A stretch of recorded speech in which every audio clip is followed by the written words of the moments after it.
Boa noite, galera Different. Tudo bem com vocês? Bom, esse tema, heróis da fé, sabe? Eu acredito que, a maior característica dos heróis da fé é o impacto que eles trouxeram para a geração deles.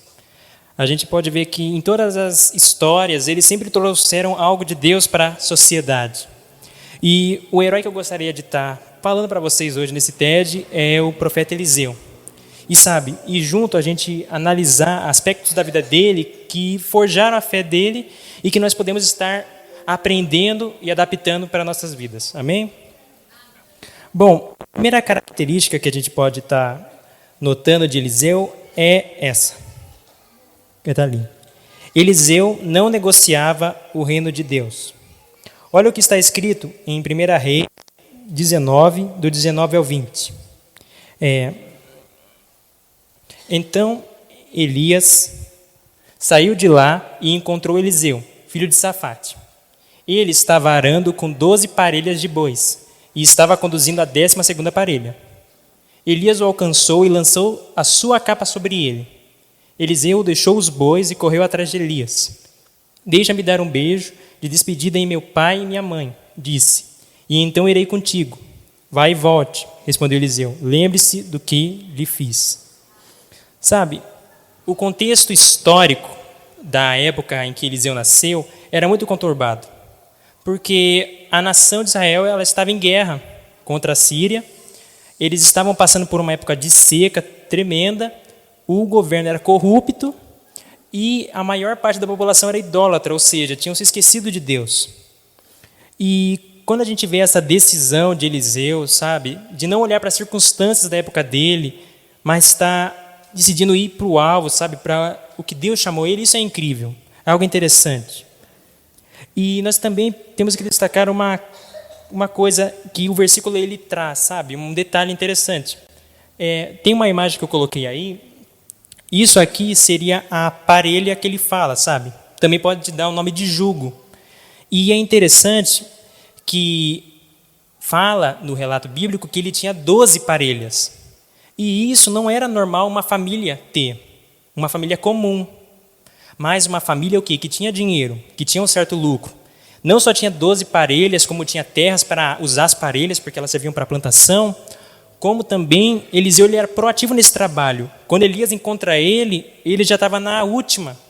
Ou seja, Eliseu ele podia muito bem ter continuado, ter escolhido o negócio da família, ter permanecido financeiramente estável na época dele. Só que ele escolheu outra coisa. Ele escolheu o quê? Seguir o propósito que Deus tinha para a vida dele. E o porquê disso? Ele sabia a diferença do que era eterno e do que não era eterno. Ele sabia que o negócio da família dele ia ficar aqui, que o lucro ia tudo ficar aqui. E que o que era importante, o que tinha valor para ele, era eterno. Que era o quê? Seguir a vontade de Deus. E quantas vezes a gente olha para a nossa sociedade e a gente vê, essa questão de negociar Jesus, em vários momentos, a gente pode ver muitas vezes, nossa juventude, por exemplo, parece muito melhor a gente estar perdendo a confiança dos nossos pais para ficar com más amizades, ou ainda mais, ficar de bem com a galera e estar negociando princípios de Jesus. Nós devemos tomar essa escolha de ser uma geração que não negocia Jesus. Porque quando a gente não negocia Jesus, a nossa fé é fortalecida assim como de Eliseu. E eu creio que nós, aqui na Igreja da Paz, nós temos vivido essa realidade. Amém? A segunda característica que eu queria destacar é Eliseu seguia os melhores exemplos. Olha o que está escrito em 2 Reis, capítulo 2, versículo 9. Na versão árabe eu vou estar lendo. Havendo eles passado, Elias disse a Eliseu, pede-me o que queres que eu te faça, antes que seja tomado de ti. Disse Eliseu, peço-te que me toque por herança porção dobrada do teu espírito. Olha, o que eu acredito que mais chamou, o que mais moldou Eliseu foi ter sido discipulado, ter seguido Elias. Para vocês terem uma ideia, Eliseu ele operou muitos milagres. Ele operou milagres de multiplicação, ele purificou locais, veneno, purificou veneno, tirou efeito de veneno de várias coisas, e até mesmo morto Deus usou ele.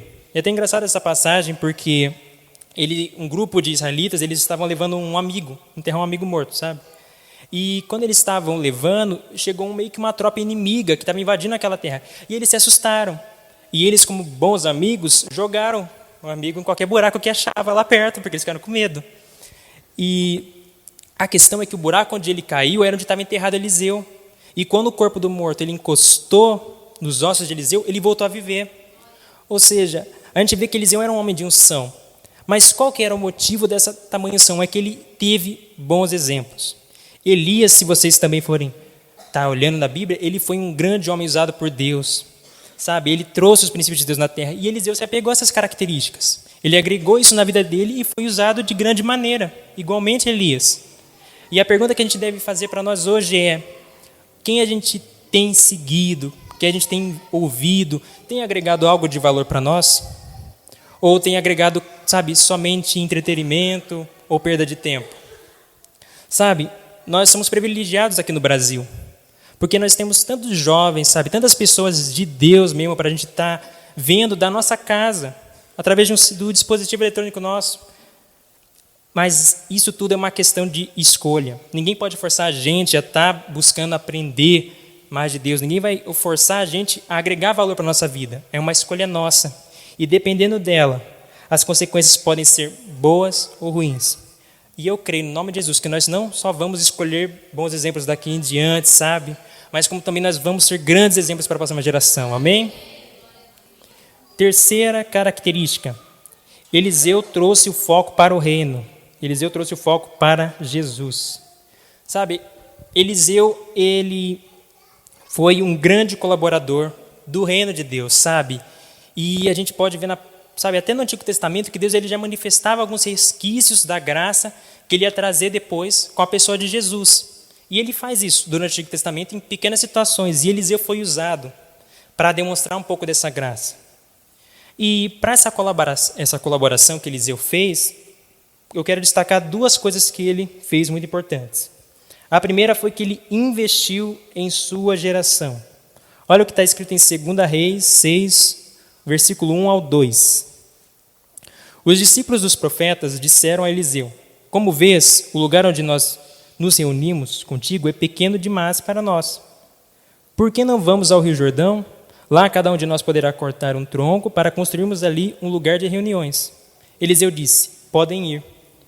Eliseu, em conjunto de Elias, no passado, eles criaram uma escola de discípulos de profetas. E sabe, isso não era uma escola onde as pessoas só aprendiam do princípio de Deus, mas elas aprendiam a praticar ativamente, com ousadia, esses princípios. E era um levante contra a idolatria que estava crescendo naquela época. E isso é algo maravilhoso. O segundo detalhe, a segunda coisa que Eliseu fez aí para colaborar para o reino de Deus, foi que ele mostrou a graça de Deus a outros povos. Ele acabou praticando evangelismo. Olha o que está escrito em Lucas, capítulo 4, do 26 ao 27. Contudo, Elias não foi enviado a nenhuma delas, senão a uma viúva de Serepta, na região de Sidom. Também havia muitos leprosos em Israel, no tempo de Eliseu, o profeta. Todavia, nenhum deles foi purificado, somente Naamã, o sírio. Mais uma vez, nós vemos aí Eliseu seguindo os passos de Elias através do Espírito Santo. E é importante que quem está falando nessa cena aqui em Lucas é Jesus. E ele está dando exemplos. E ele dá dois exemplos, como nós podemos ver. Uma viúva e Naamã. E o que os dois eles tinham em comum? Eles não eram de Israel, eles não eram judeus, mas foram pessoas que testemunharam da graça de Deus de uma maneira incrível. Com destaque aí a história de Eliseu. Naamã, ele estava, como diz o texto, com lepra. E ele mal vê o profeta. O profeta nem aparece para ele, mas quando ele recebe a cura, ele só não tem um vislumbre do poder de Deus, mas ele tem um vislumbre da graça dele, do amor de Deus. E a história dele é completamente transformada. Se vocês forem ler o relato lá que está em 2 Reis, ele não só recebe desse amor, como ele decide viver à base desse amor. Ele aceita Deus como o único Deus dele, amém? E a pergunta que a gente deve se fazer também nessa questão é: qual fé nós estamos depositando na nossa geração?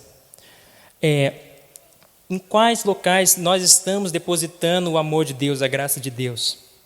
É algo que pode levar um trabalho. Vai levar um trabalho, leva um certo tempo, exige dedicação. Mas nós não podemos esquecer que o mesmo Deus que chamou Eliseu, é Ele que está nos chamando. E se Ele tem nos chamado é porque Ele vai nos capacitar e, acima de tudo, Ele vai estar conosco. Basta a gente o quê? Fazer a escolha certa e andar junto com Ele. Amém? Deus os abençoe.